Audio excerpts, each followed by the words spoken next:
Clarke. Former council member. It's my old stomping ground.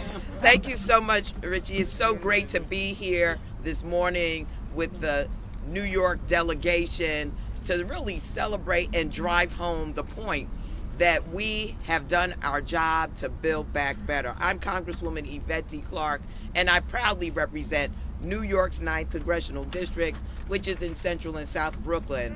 Like a long-awaited breeze, change is in the air.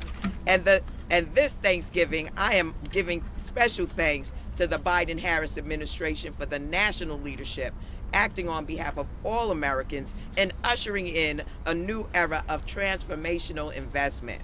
It is in large part due to this administration's commitment to our cause that we join here today to mark this historic House passage of the Build Back Better Act. These are indeed historic times. We are finally turning the page on a bygone century that is no longer of use to modern day America. And it is an honor and a privilege to stand beside my colleagues for this very important press conference on the giant step forward that we took last week.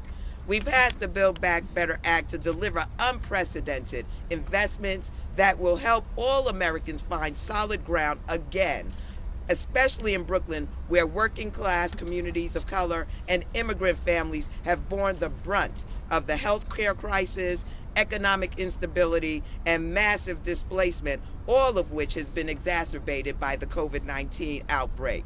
These are communities that have long been subjected to marginalization and neglect. These are communities that have been on the front lines of back-to-back hits from extreme weather events and devastating pandemic. We are on the precipice of progress, and that will require that the American people truly understand what is at stake and why it is imperative that they fully are aware of what is in this new law and what it would do for them and for our communities. Thankfully, the winds of change are finally blowing in their direction. We are living in a perfect storm at this moment. Our destiny is in our hands. Our focus throughout this pandemic has been to provide for the well-being of our communities, our city, and we came through as a delegation. We continue to deliver resources for the most vulnerable of our community, from the child tax credit, enabling families to access financial resources for the children of their households, to low and no interest loans for our small businesses and mom and pop entrepreneurs. We are delivering on the support needed to rebuild lives and communities after the devastating impact of COVID, rampant inequalities, and our deteriorating infrastructure and a housing crisis that has only worsened.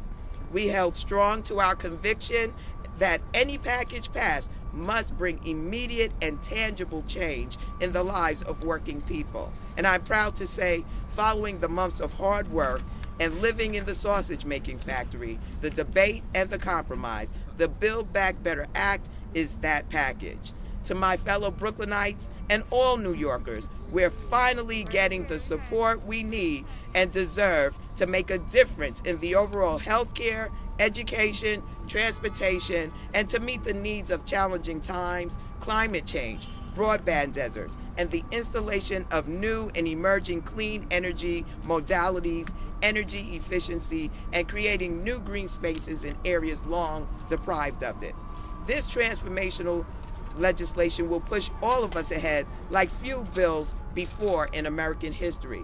It is our most comprehensive path towards a real change for real hardworking people. And it is so close to the finish line. Now we must have the Senate follow suit and bring this win home for the American people. As we make our way to the other side of this pandemic, it is critical that we deliver the support Americans need to rebuild and to prosper. The programs in this bill will help get them there. It would be malpractice if this measure fails to become law. We all know that this is a necessary path to stimulating the economy, reducing inflation, and ensuring the wealthiest among us finally pay their fair share. Make no mistake, our work doesn't stop here, and our work will not stop until the Build Back Better Act passes the Senate without weakening its structure. We call on the Senate to quickly pass this bill and send it to the president's desk as soon as possible. Or as President Obama would say, right away. These are sincere and historic investments in our future, and Americans need relief. It's time for the U.S. Senate to deliver. And I thank you for being here in the cold as we celebrate this monumental accomplishment.